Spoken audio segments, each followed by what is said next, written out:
Hello, my name is Trudi Rainsberry and today we're going to talk about communication and connection.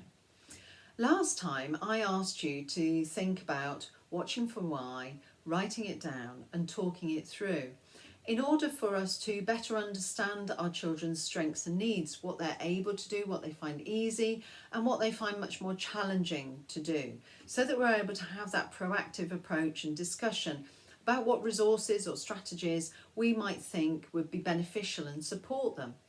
This time we're focusing on communication because before we can use any resources and strategies, we need to understand how our children communicate in order for us to make adaptations and connect with them.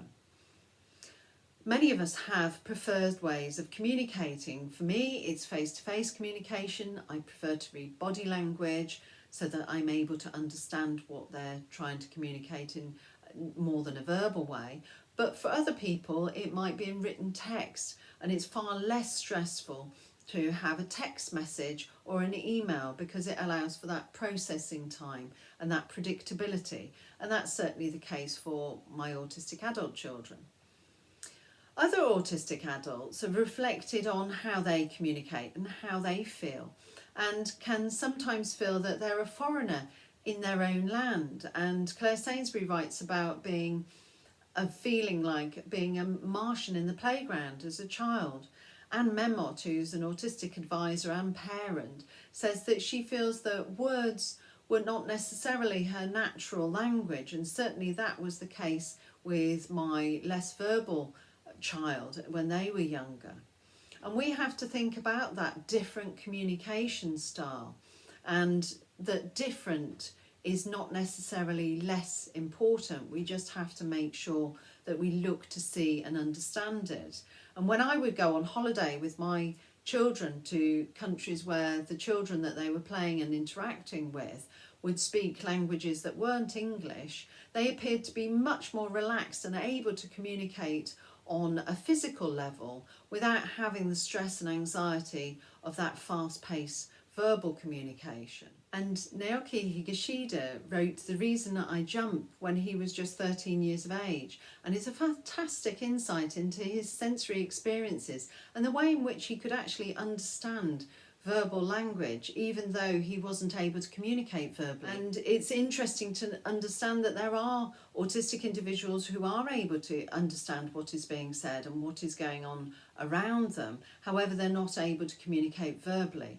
However, we have to remember that autism is a spectrum, and in this spectrum everybody communicates in a very different way. And certainly for my child, who was non-verbal at the age of about 4 years old, 3 and 4 years of age, their understanding of language, their receptive language, was at a very similar level to their expressive language. However, they had fantastic visual abilities and kinesthetic abilities to learn things very quickly. And it was the dawn of children's computer games, and they were able to understand and use those very, very quickly without understanding any of the verbal instructions. Communication is so much more than words, and as adults supporting children and young people on the autism spectrum, it can be really important to try and interpret what our children understand and how they communicate in order for us to make the steps to adjust our communication style so that we're better able to connect with them. In order for us to do this, it can be really beneficial for us to consider what their level of receptive language, what language they understand, and what their level of expressive language, what they're able to say, might be. For instance, do they communicate on a sensory level where they are able to share their positive and negative experiences through their responses? However, they appear to be unaware or unable to communicate with those around them. Do they communicate on a physical level where they might take you by the hand and lead you to where they want to go, place your hand on the door handle for it to be opened, or give you an object to open? However, they appear to be unable to communicate verbally with you. And certainly that was the case with one of my children. And I tried to teach pointing and Makaton and used photographs. However, they still led me to the refrigerator and placed my hand on the door of the refrigerator to ask for something to eat or drink. Do they communicate on a simple instruction level where they can follow simple instructions? However, they're still finding it very challenging to communicate effectively using signs or symbols or objects. Do they communicate through shared and joint attention, through cause and effect, and enjoy chasing games and anticipation games? Do they use echolalia? And there's immediate echolalia and delayed echolalia. Immediate echolalia is repeating back exactly what's been said, and this can be to help support processing time and understanding, and certainly was the case with one of my children who used to silently echo the things that they said. Or it could be echoing back the register, which I've observed on many occasions, where it could be trying to feel part of the group. Delayed echolalia is often used contextually as a child develops their understanding, but it's repeating back exactly the words and phrases that have been heard on favourite television programmes or computer games, or other people, family members might have said, and it's actually used really effectively, and the accents and voices can actually be taken on, and some children even develop American accents through this sort of delayed echolalia, and it can often be used contextually. And one of my children, when they'd see the video camera recording them, would say lights, camera, action, because it was a phrase that they had used and were familiar with. Do they find it challenging to modulate their tone of voice or volume? Because these are connected with sensory processing differences in many instances. Do they understand the non-autistic rules of body language and facial expression and eye gaze? Do they understand that they are being spoken to? In a classroom environment, often autistic children can feel that it's a one-to-one interaction with the teacher, and if the teacher directs a negative response to a student on the other side of the room, that child on the autism spectrum might experience this as being them being reprimanded or told off, and then after that there might be a meltdown, an extreme negative response from that child because they feel that they have been unjustly told off. So you can see how complicated communication can be, and how important watching for why and writing it down and talking it through can be in those instances. So what can we do? Adjust and adapt the environment and our actions. Try to reduce sensory distraction to support our child from becoming overwhelmed. Consider the fact that some children on the autism spectrum are singular or mono-processing and can find it extremely challenging to process more than one sense at a time. And this can lead them to become overwhelmed and find it extremely challenging to filter out other sensory stimulation. Pause for processing. Use a 10-second rule if that is helpful. However, it can often be much longer. When you're thinking about processing what's being communicated to you and what you want to communicate to another person, that is actually a lot of processing and a lot of information. So it's processing what's been said, read or heard or signed, processing that, and then processing what needs to be responded. So you do need to allow for that time. It's linked with executive functioning, and I know it's something that many autistic children and adults can find extremely challenging. Be aware of the way our children understand communication and communicate themselves, and this may be at a very kinesthetic or experiential way, experiencing things. And Peter Vermeulen talks about the importance of an autistic person understanding the context that they're in. And certainly for one of my children, when they were non-verbal and didn't understand the danger of water depth, it was only through experiencing gradually getting deeper and deeper in a swimming pool that they were able to understand the context of that situation, and that there was a depth to the pool. And so teaching through experience and through role play can be really powerful. Provide alternative ways to engage in communication, and this may be through the senses, through music or movement or touch, with resources such as TAC-PAC, which combines music and touch, or intensive interaction type approaches which engage in mirroring activity. Augmentative alternative communication, AAC, is a way in which we're able to support our children who might find understanding and using verbal communication extremely challenging. And I'm going to list some ways in which we might use these, and I'm not going to go into great detail, but you will be able to contact me, or I will do subsequent videos explaining them in much more detail.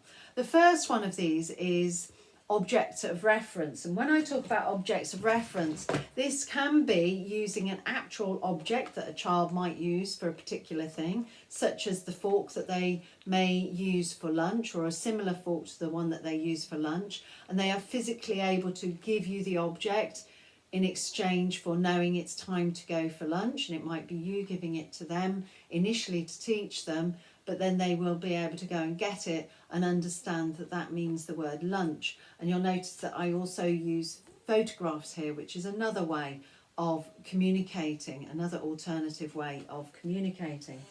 Objects of reference might also be miniature objects, and on here I've got it on Velcro, so it's able to be put onto choice boards, and this is a miniature carrot indicating snack time, or it may be something as abstract as a piece of astroturf indicating playtime, or you may use a scarf to indicate a relative. So these objects are to be used to represent an action or a person or a place or an activity that they're going to do.